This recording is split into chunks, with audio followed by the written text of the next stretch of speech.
Les ancrages sont cassés. Je vais devoir refaire la base de lit si on veut. Les têtes sont très belles, les têtes de lit encore. Il y en a 3 ou 4 de cassés comme ça, donc il n'est plus assez solide. Mon enfant, quand il va être couché dedans, plus si ma femme s'assied dans le lit pour lui lire une histoire, c'est les trous qui sont là c'est des bottes. C'est le seul endroit qui supporte tout le lit. Donc, après moi, c'est pas assez solide, donc je ne prendrai pas de chance.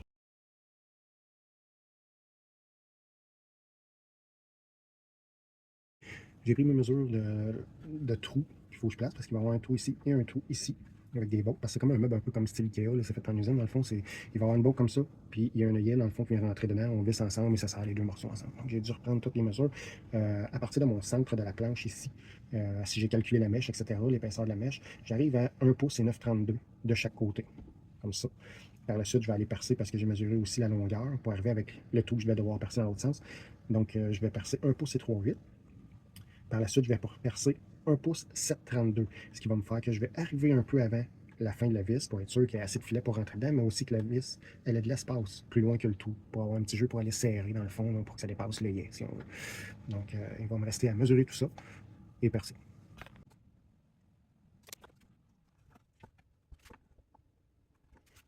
Petite parenthèse comme ça, j'ai pris mon centre. Je dois rapporter toutes mes lignes sur l'autre face ici. Parce qu'évidemment, oui, je vais percer par là, mais je veux avoir toutes mes lignes dans le haut aussi, pour le simple fait que je vais percer par là, puis quand je vais percer, je vais pouvoir me gager avec ma mèche, avec les lignes que j'ai fait, être sûr que je suis le plus droit possible dans tous les sens. Donc, je vais aller tout rapporter mes mesures sur ce côté-là, mais je veux les avoir apparentes aussi ici. Puis au final, de toute façon, je vais le sabler, donc après avoir percé, donc toutes les marques vont partir. Par la suite, je vais prendre le centre de mon épaisseur, dans le fond, qui est ici. Je vais aller me faire une marque au centre pour être bien centré dans l'épaisseur aussi du bois.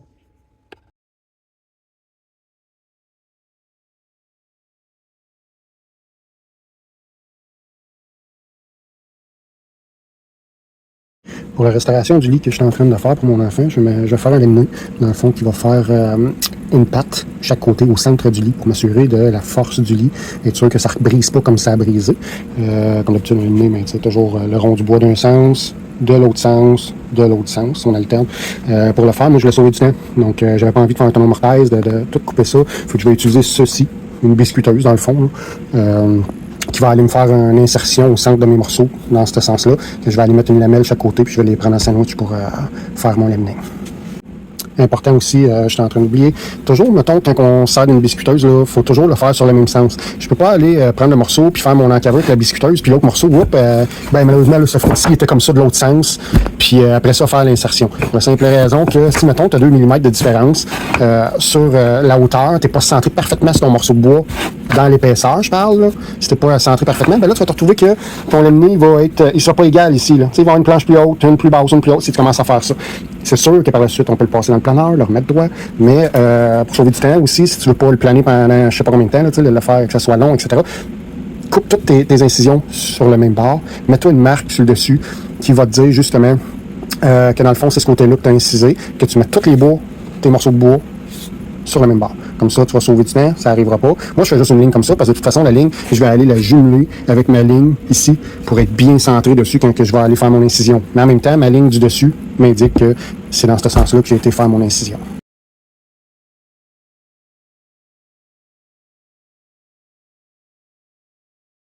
Une fois que mes incisions sont faites, de chaque côté sur les pièces, je vais aller utiliser des petites lamelles comme ça ici. C'est pas moi qui les fabrique, là, c'est acheté en quincaillerie dans le fond.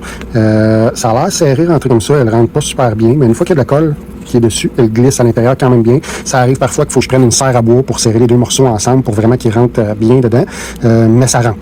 De mémoire, il y a 2 types de grandeur pour ces lamelles-là. Donc, choisir la bonne premièrement, faire attention de prendre la bonne grandeur, parce qu'il y en a une, moi je pense que c'est les plus petites ceux-là. Là. Il y a plus grand que ça, si on veut que ça marche. Deuxièmement, la particularité de cette pièce-là, ce que ça fait souvent dans cette encadrure-là, une fois que ça va avoir été collé ensemble, ce bois-là, une fois qu'il y a eu de la colle dessus, puis qu'il a été humecté, si on veut, il gonfle, il prend un peu d'expansion dedans, il vient coller comme il faut. Ça ne déforme pas le bois. Il gonfle pas au point de déformer le bois, mais il gonfle un peu, puis il vient se prendre en serre, puis ça vient coller. Ça renforce de beaucoup un laminé. Surtout si on a, mettons, une place, un laminé qu'on veut faire, qui va avoir la pièce va subir un stress, si on veut, ça va le renforcer de beaucoup. Donc, c'est très pratique. Ce qui est mieux que ça, dans le fond, oui, c'est sûr qu'un tenon mortaise, la pièce va être plus grosse qui va rentrer dedans, puis c'est l'autre morceau qui est la pièce qui rentre dans l'encaveur de l'autre morceau. C'est plus solide, là, si on veut, là. Mais ça, c'est dans le rapide. Dans le rapide, mais très efficace, honnêtement. Donc, j'ai opté pour cette partie-là aujourd'hui.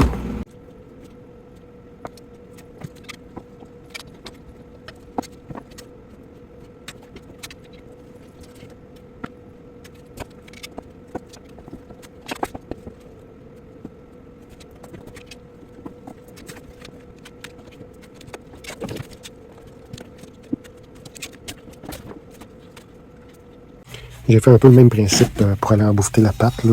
J'ai fait un encaveur avec ma biscuiteuse, dans le fond, pour mettre la pâte centrale sur le beam du lit, qui va être centré au centre, juste pour que ça soit plus rapide. Par la suite, là, j'ai déjà fait ça, c'est déjà fait, j'ai pris mes mesures pour faire un encaveur. Puis ce morceau-là, qui est mon encaveur, va aller se placer ici, que je vais coller ensemble.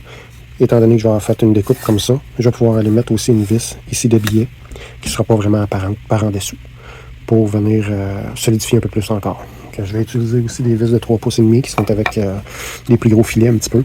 Juste question que ça soit un peu plus solide. Donc, visser collé avec une biscuiteuse et des vis, ça devrait être en masse solide.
Je vais restaurer la barrière du lit aussi, dans le fond, tant qu'à refaire le frame, parce que la personne qui l'avait, le morceau ici, juste ici, a fendu à certains endroits en dessous.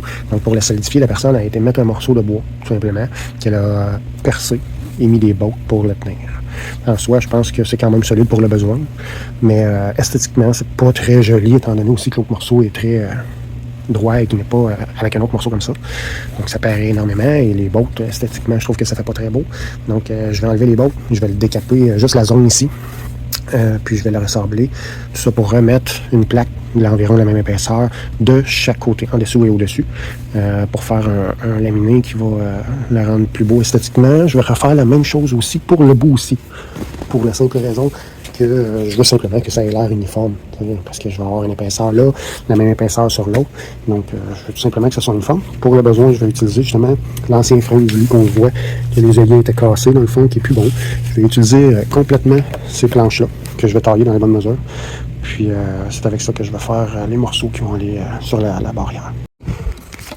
J'ai délimité mes zones parce que, comme je disais, je ne vais pas décaper le reste au complet. Je vais simplement faire les zones où je vais faire un laminé, tout simplement parce que je voulais sauver du temps. Si je ne l'ai pas expliqué au préalable, le fait de faire un décapage avant de faire mon laminé, c'est tout simplement parce que, dans le fond, s'il y a du vernis, la colle ne collera pas. Donc, il faut qu'il n'y ait plus de vernis dessus. Donc, je vais le décaper et je vais le sabler par la suite. Par la suite, je vais faire mon laminé. J'ai délimité mes zones avec du tape d'aluminium, tout simplement parce que si je prends un tape à peinture ou un tape vert, là, le décapant va le manger. Donc, je vais endommager aussi le vernis dans ces zones-là. Je n'avais pas envie de mettre du tape d'aluminium plus grand que ça. Je vais faire très attention pour ne pas avoir de dégâts alentour. Mais au moins, mes zones où je ne veux pas que ça soit décapé sont protégées. Tout simplement. Après avoir décapé tous mes morceaux, dans le fond, juste le côté, dans le fond, le côté que je vais coller en sandwich pour venir renforcer tous les morceaux, justement, comme ceux-là, ceux qui ont brisé, qui étaient brisés. Je vais prendre les mesures, je vais les couper dans la bonne dimension. Par la suite, je vais les sabler, pour être sûr d'enlever le reste du résidu qu'il peut y avoir à certains endroits, s'il en reste, pour avoir un meilleur collage.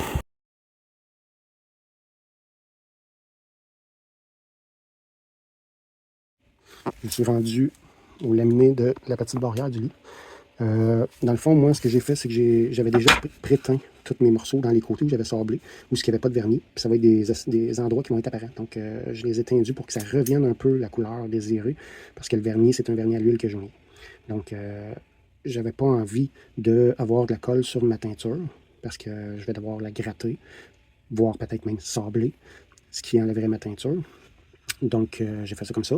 Et si j'aurais choisi par l'option de faire mon laminé par la suite de le teindre, ça peut être un problème pour le simple fait que quand tu enlèves la colle et que tu la sables, des fois, ça ne se voit pas à l'œil nu, mais il peut rester une mince fine couche de colle qui va être imprégnée dans le bois, qui va avoir rentré dedans. Donc, quand tu arrives à appliquer ta teinture, ça va faire des coulisses plus pâles que le reste. Ça ne sera pas beau. Donc, j'ai opté pour cette manière-là. Moi, c'est un truc que je fais de temps en temps quand je fais une restauration, que je ne veux pas qu'il y ait un dégât quelque part ou qu'il y ait de la colle sur quelque chose, je mets du tape comme ça. Il y a une chose, par contre, c'est que quand je vais faire mon collage, la colle va sortir, elle va suinter un peu partout.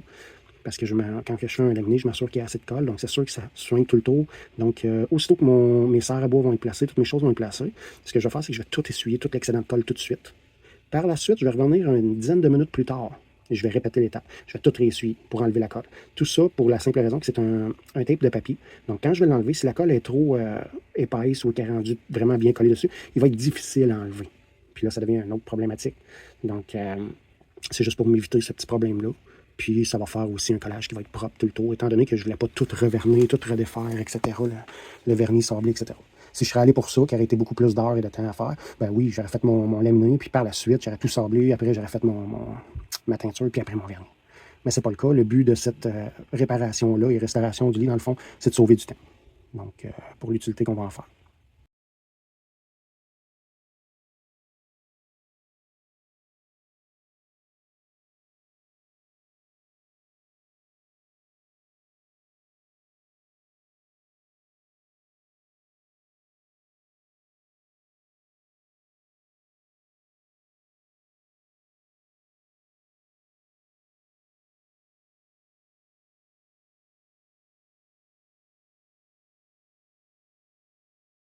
Que j'ai fait l'erreur d'un cordonnier mal chaussé, comme on pourrait dire. J'ai pas regardé comme il faut le meuble dans les endroits où ce qu'il fallait. J'ai dû refaire le frame parce que les endroits critiques où l'assemblage se faisait étaient fendus, cassés. C'était plus viable dans le fond. Le lit n'aurait pas été solide du tout. Donc j'ai dû refaire ces pièces-là, refaire aussi, comme on a vu précédemment, la barrière. Parce que c'est un jeune enfant. Donc, j'ai dû refaire la barrière tout en essayant de sauver le vernis, de ne pas avoir reverni. Je pense que j'ai quand même bien réussi à le faire à ce niveau-là. Sauf que j'ai sous-estimé quand même mon côté perfectionniste. Donc, il est très graffiné. Donc, j'ai décidé de faire quelque chose en fin de compte avec ça. Tout en essayant de sauver du temps, je vais quand même juste, dans le fond, prendre un papier 320. Je vais le sabler avec un 320. On voit ici. Puis, par la suite, je vais y aller avec un 400. Et par la suite, je vais finir pour adoucir le tout avec un 600 pour finir par refaire 2 couches de vernis à grandeur du meuble. Une fois que j'ai terminé mon sablage avec tous les différents degrés de papier sablé, comme j'expliquais au préalable, dans le fond, il reste quelques petites graphines à des endroits. Ces graphines-là étaient très creuses, donc c'était impossible quasiment de les faire disparaître à 200%. Donc, le but étant de sauver du temps, comme je dis depuis le début. Je vais quand même utiliser la teinture que j'ai prise pour faire le frame.